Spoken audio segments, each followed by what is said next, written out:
How's it going, everybody? I is your Reaper 31 here. Welcome you back to the Master League here on PES 2017 with Venezia in year number 2. So last episode we finished off the first month of the campaign with 3 matches. 2 of them were losses, and we did end up getting a win in the final match of August. And we are just 1 day away from deadline day window for Venezia for year number 2. And we've made a lot of changes up to this point, and we've hardly highlighted most of them in the previous episode, but we did make one change coming into this episode, and I just didn't have time to squeeze it into the previous one. But we made a sign and trade. Cremonese was traded to Chievo for a midfielder, Esposito, another midfield depth position. He's a defensive midfielder. Will service us from the bench, but that's another position with depth that we could definitely use moving forward. Now, going forward, we still have to make some deals here. We've pretty much gotten rid of... We're running out of players to move around. We've brought in a lot of new players, and we've pretty much exhausted most of our options. We got a lot of players on loan. And we brought in pretty much everybody we got, but we do have 2 players here, in Lakovic and Lolo, that are up for negotiations here. Lolo has dropped off tremendously at the start of the campaign. He was worth about 2 million. He just immediately dropped, as you can see. He's 30 now, and he just immediately dropped down almost 2 overall already. Let me just verify that. Oh, he's dropped down by 1 overall, but he's going to continue to drop. He's dropped a full $1 million off his market value, so that's pretty much going to be the trigger for us to get rid of him. I like him as a depth midfielder. He serviced that role pretty well, but I think we could get a better option for him there. Lakovic, right now, currently, with the change of formation, now he's back promoted to a starter, our starting right back. However, we do have a better right back on the team, and that is Fiordalicio. However, Fiordalicio right now is currently on loan because we weren't sure if there was a risk that we could have lost him this offseason. So I wanted to put him on the loan list to try to secure his services. We've managed to do that. He's on tremendous growth. Where Lakovic's kind of maintaining. He's going to probably keep steady, but he's only going to be about the 4th best defensive option on our squad, and we've got better depth in the squad to cover it. And plus, it gives us an opportunity to potentially bring on another defender, which we do need some more depth in that role. So if freeing up Lakovic might be an option. We got plenty of center backs that can cover that role. We just need to make a few changes here and there. So that is the changes we've got going on. We've got a few offers on the table, mostly midfielders and defenders. Brujan we've got lined up, could be an option. He's a very cheap deal, another depth midfielder. I may not go after him because we already got quite a few defensive midfielders on the bench. I'd rather get more midfielders or wide midfielders if I can. The center back here from Salernitana, I'm definitely interested in picking up. 4.8 million on his market value would make him a starter for us. And that would definitely bump Lakovic out of the starting lineup. So that would be somebody, and he plays left back as well. So could be, we could have some dynamic parts moving here with our center back pairing. Semper keeper, we put in a bid for him, but I may end up just dropping this one. We did break down the negotiations because we did get the champs there during the winter window. Forwards, we are pretty locked in with all 4 of our forwards right now. I don't see us putting any more bids in for them. We've got plenty of depth in the reserves as it is right now, even though most of them are on loan. But, again, it was just an offer put in there. We are trying to go after this Lauper guy, the Swiss midfielder. 8 million. He would be an absolute steal if we could get him. We could afford to buy him. We only got 3 million in the budget, so I'd be more willing to take on a loan deal for him. He's got a team player role. He fits our schemes very well. He would just be an immediate starter. It gives us more depth. to help pad out our team a little more. But we're going to try to get him first, and if not, we do have Rouge in there to fill in the role. So we got a few options to play with here as we go into deadline day. All right, it is deadline day here. 15 hours to go till we have to make our deals. I may look to maybe do one, maybe two moves here. I'm not going to look to go too crazy here. We've already done quite a bit this summer window. We do have an update on a player, Lapure here, 1.187. That's not bad. I think for Grins here, I mean, the problem is we have plenty of salary budget. It's just our transfer budget isn't good enough right now. I'm really not looking to renew. I think that's about as cheap as deals as we're going to get. I don't want to go too crazy with it because I probably won't be able to afford these players on option to buy unless we sell some more players. But let's go ahead and adjust the terms here. See if they're willing to come down a little bit. They are. And we'll put in an option to buy as well, just to see what they'll do. We'll sim up 3 hours here to see where we're at.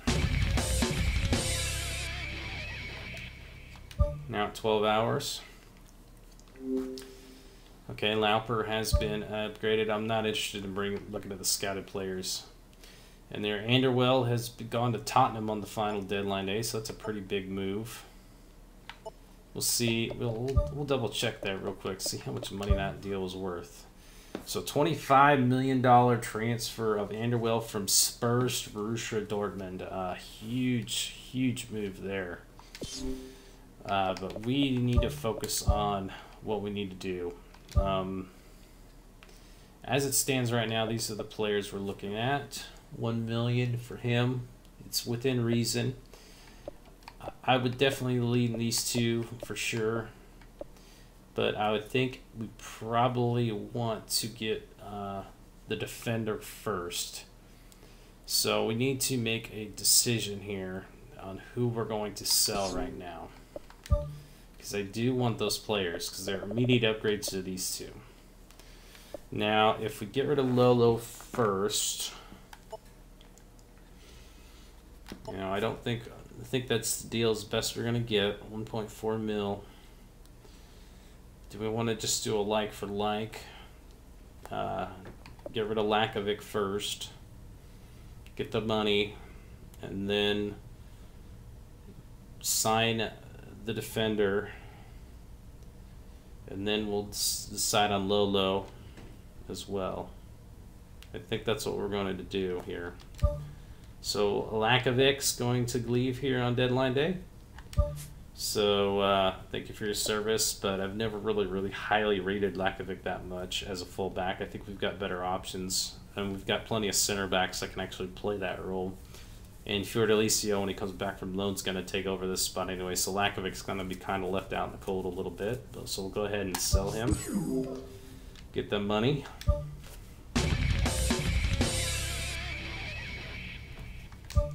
Alright, down to 10 hours here. Lakovic's gone. That frees up a roster spot. So we're going to go ahead and put the acceptance here on Jairo Wazinski here from Salernitana. He's immediately going to come into as a starter. He's going to be our third center back option. So that does bump Modolo down, but Modolo can definitely play on the wing or center back. So it's nice because now we've got a very flexible back four that can either play in a center back role or a full back role. So we'll go ahead and accept the terms for this one, pay the loan fee to bring him on board.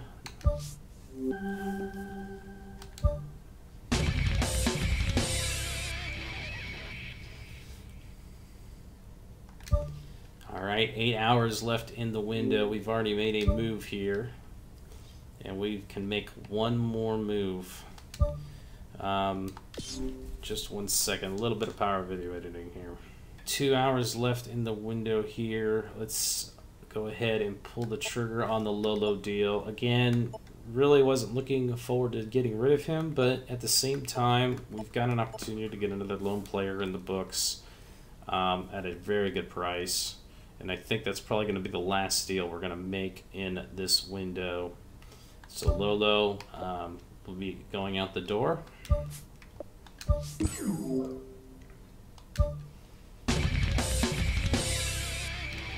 6 hours left in the window to make a deal happen. And that is going to make us sign Lauper here, who was the best player on my board. Just double check. Yeah, Lauper, 8 million. Pretty much a good deal there. Still got a few players. I mean, I'd love to get him, but I just don't think we're gonna get any more deals done at this late in the window. We'll go ahead and sign Lauper here from Young Boys for 1 million for the year on a year-long loan, and welcome him to the club.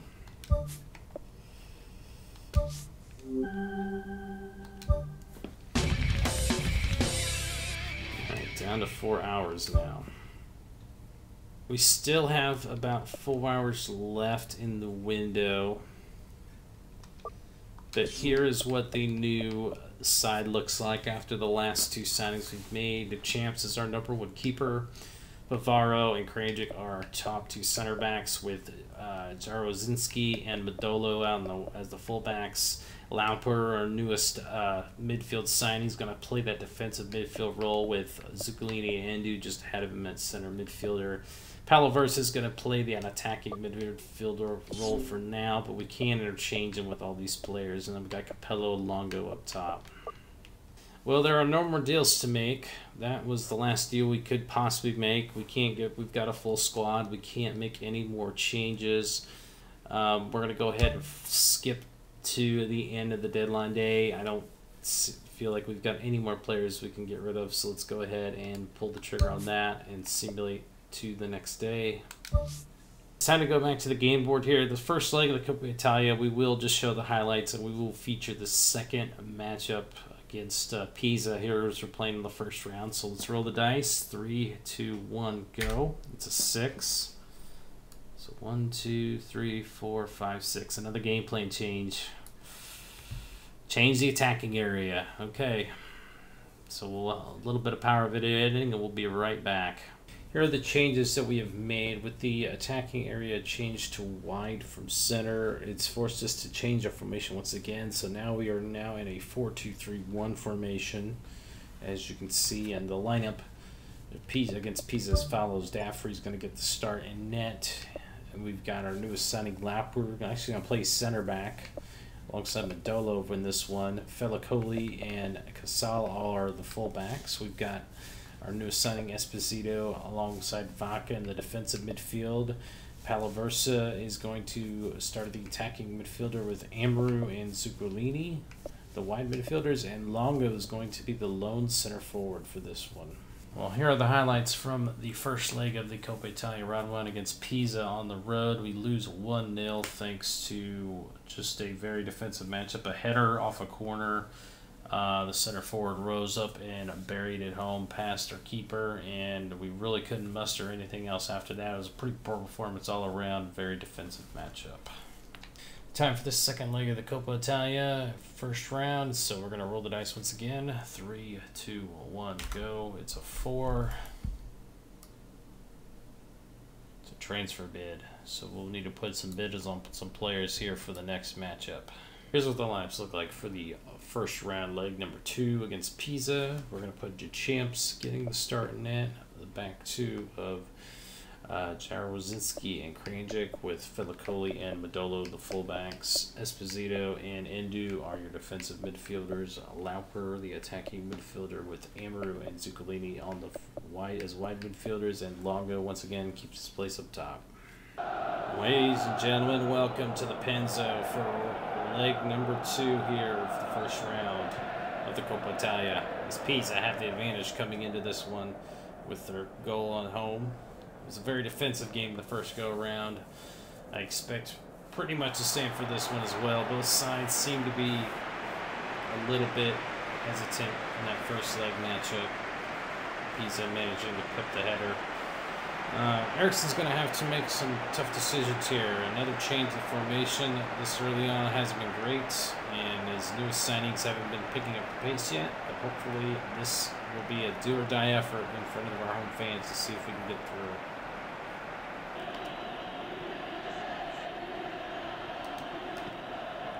Ramu now. Lapierre sends it up forward, punched away. Madolo, oh, and he hits the bar, and he doesn't get it on frame. That was our best opportunity so far. Nice ball in there. Longo challenged it, keeper punched it away, but Madolo, I think he just grazed the post there.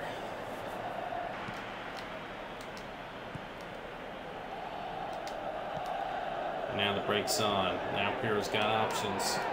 He's got Zuccolini. Can we find it? Oh, Lapierre back at. Oh, and he skies the shot. Are you kidding me?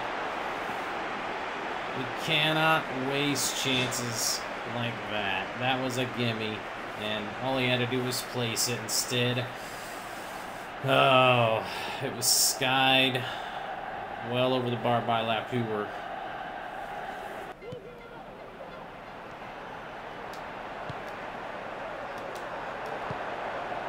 Longo out wide. Cross in. Zuccolini. Oh, you got to get it on frame. We are just been woeful in our chances. Missing opportunity there. Emery made a run and then let off. It's not much ideal. We got to keep those runs into the box.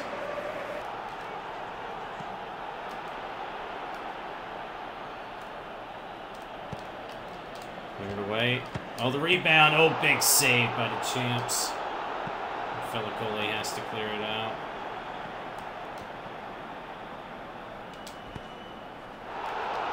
Hard foul. Oh, rebound.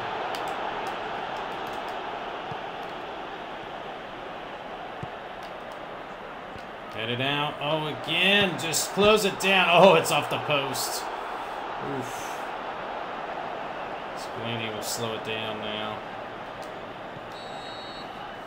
And we are 45 minutes away from being eliminated unless something changes here and we get some goals. But right now, it's not looking helpful. Alaversa now.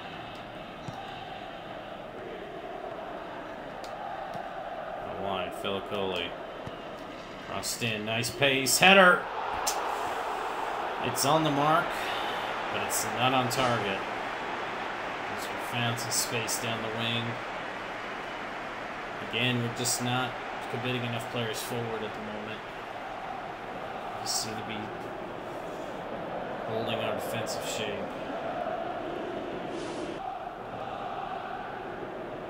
Whips it in, good pace. Header one. Oh, and it was there for Endu, but he couldn't finish it. Great set piece play there. It found Endu, but he just couldn't sneak it into that near post.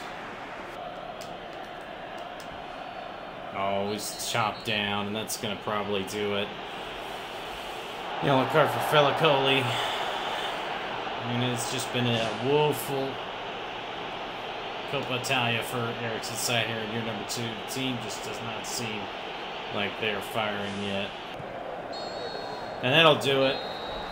It ends in a 0-0 draw for Ericsson's side, but more importantly, Pisa move on to the second round with a huge upset over the Lions here, who are heavily favored in this one. Well, to sum that up in one word, just not good enough on the day. Felicoli won man of the match. I don't know how in that one, because he really didn't do much. Just up and down disappointing. I really don't know what to say. Our offense just didn't show up. Just seems like it's hard to explain. We just don't seem to be firing on all cylinders. Now, part of it had to do with we were playing a very defensive game. Both times we had to play blue defense levels. But that didn't matter at the end of the day. We just did not. We could not finish our chances. Just bottom line. We missed so many chances on net. We had clear opportunities and we just could not take advantage of it. And it led to a defensive 4-4 draw, and we're out of the Coppa Italia for the second year in a row. Here's how the table looks for the Coppa Italia moving forward after the second round. Our opponent's Pisa, and get to draw Roma in the next round. It's time to wrap up this episode, and this one's really been a sting in the tail a little bit because we should have been played a lot better than we have been. Just didn't seem like we were We were up for it the whole time. We were overlooking our opponents potentially. But Ericsson's got a lot to account for because he shouldn't be losing to Pisa like that, especially at the start of the campaign. Here is we were hoping for a deeper cup run. But now we need to pay attention to Serie B. We've got 3 matches lined up to finish up the month of September in the next episode, so stay tuned for that. And once again, I'd like to thank all of you for taking the time to watch this video and let me know if you liked it. Hit the like button, and if you want more, subscribe for more content, and I will see you guys next time.